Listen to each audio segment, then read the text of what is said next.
Диагноз «диабетическая стопа» Магомадову Ризвану врачи поставили 9 лет назад. За это время мужчина перенес 27 операций. Работать на прежнем месте ему не позволяет здоровье. Трактористу с почти 30-летним стажем сложно смириться с пассивным образом жизни. Единственный доход в семье – это пенсия в размере 7 тысяч рублей. Денег с трудом хватает на еду и покупку дорогих лекарств.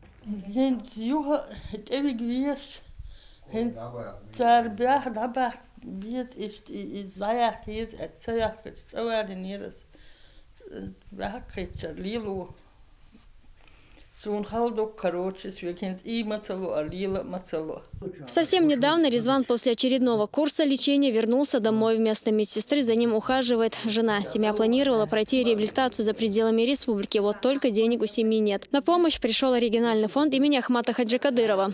Ризван, в фонде обратиться денег, что операция во второй яцет. Заявление рассмотреть на Эймансирам Занзиад. Что он дает? Он дал маршал довезли. Дейварез Рамзанина Айманина да амалам да тирмутанатиш баса на я могу царя да он масана година цевол вода ярчувал фильм дикачек.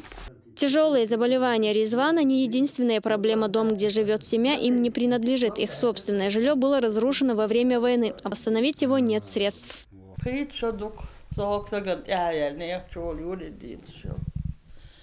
Просто просто